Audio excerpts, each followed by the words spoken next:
All right, so um, I want to talk a little bit about staff safety, and it is really important to those of the division and to me that you all do your work in a safe manner. Okay, we want you to stay safe, healthy, and well. Okay, um, and so these are some hopefully some tips or some things that may help you.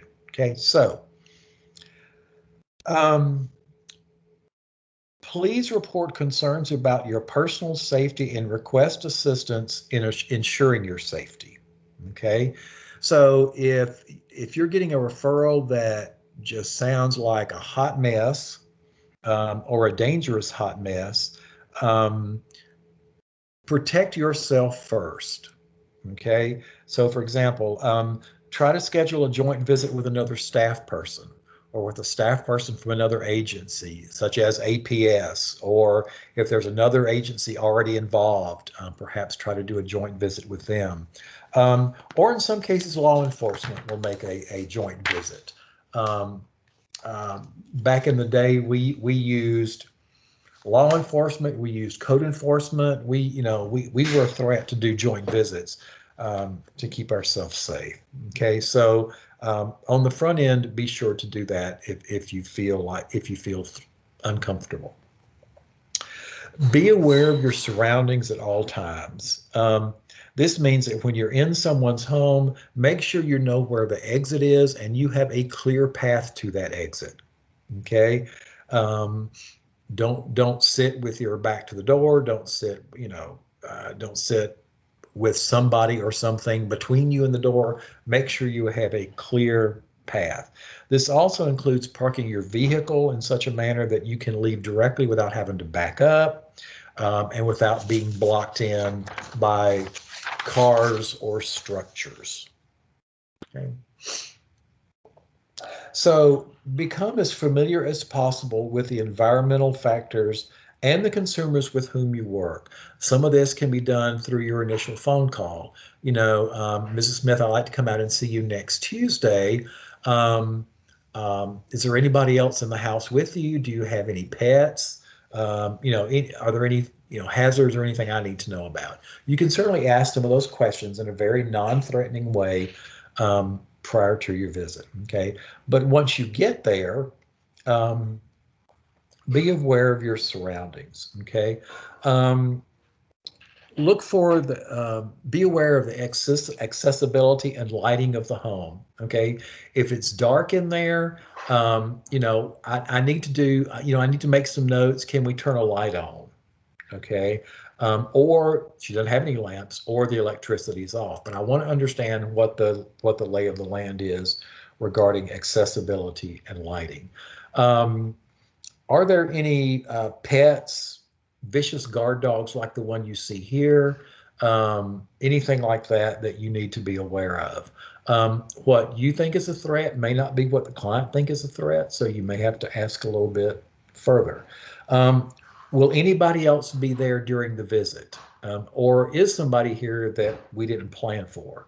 Okay, and who is that person and where are they and those kinds of things. So getting that kind of information about who else is in the environment. Okay. Um, any risk of disease, infection, or pests in the home. Now, this is not, you're probably not going to be able to ask Ms. Smith on the initial call, do you have rats and roaches? Okay. But chances are when you get to the home, you may find that. Okay. And so you want to mitigate threats to your health and wellness as much as possible. Um, it may be that, and you may have to be creative here, you know. Um, um, I have asthma. Could we meet outside or something? I mean, well, just make up stuff, but you want to make sure that you are, um, you know, taking care of yourself. I remember a client I once had that, I laughingly said she had roaches for wallpaper.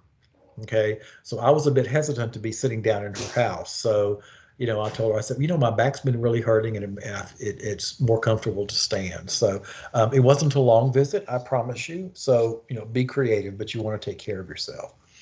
Um, Look for and be aware of the presence of any criminal or dangerous activities in the home, including the use of drugs or alcohol.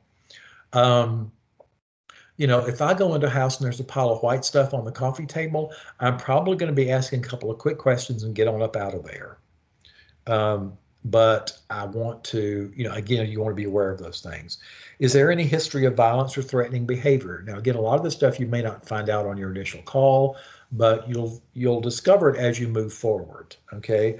If there are any weapons in the home. So again, your safety comes first. Okay. And do not hesitate to leave quickly if it becomes a dangerous situation. Okay. That's much more important than finding out if Mrs. Smith is going to get home delivered meals. Okay. Take care of yourself. Watch out for things. Okay. Also, some sensible approaches to some other pieces of this are making sure your vehicle is functioning properly. If you're running for your life, you don't want to have a flat tire. Or any of those kinds of things. So make sure your whatever vehicle you're using is functioning properly. Okay. Be sure that your electronic phones, your mobile phones, are fully charged, and be aware of any limitations in mobile phone coverage. David and Watkins and I would go, we used to love to go out on the road when we could do that. And, there were several spaces coming back between Albany and Atlanta going back, I think it was 19 or 41, where there was no cell service whatsoever. And our mapping didn't even work. So, it's great if you have a full cell phone, but if you don't have any service, it's not going to do you a whole lot of good. Okay, so make sure you have that. I also lock any valuables in the trunk. Because you don't want people to get them. Again, if you need to make a fast getaway, you want to be able to do that and call for help quickly. Okay. This one is one of my favorite slides. So I found this article on Cafe Mom. And so I'm going to share it to you. This is about bad dates. And as you can see, these people seem to be having a delightful date, but bad dates. Is there anything worse? Okay, there's a lot that's worse. Root canals, death. Actually, a root canal would be preferable to some dates, and death might be welcomed in a few. For whatever reason, however, most people are reluctant to pull a plug on a bad date by saying, hey, this is a terrible date. I can't stand you. I'm about to get up and walk away quickly, and if you follow me, I will call the police. Instead, they want to get out of it without embarrassing the other person. They just want to get home and strategize about what to say if the other person asks for a second date. Okay, so why, do you ask, is this fool reading this piece of information? So one of the things, the first tip for a bad date that this website mentions is emergencies. Now, I don't know if any of you have ever done this, and if you have, you're welcome to put comments in the chat. Plenty of people mention getting a fake emergency that they have to run to deal with. Some actually ask a friend to text or call 15 to 30 minutes into the date with agreement that if you don't pick up, all is going well. But if it isn't, you can do the old, oh my God, are you okay? Where are you? I'll be right there, and hightail it out of there. Okay, so this can be really useful in our work. So have someone from your agency that agrees to call you in 30 minutes, and if you answer the phone, everything's fine. If you don't answer the phone, then that person needs to send help.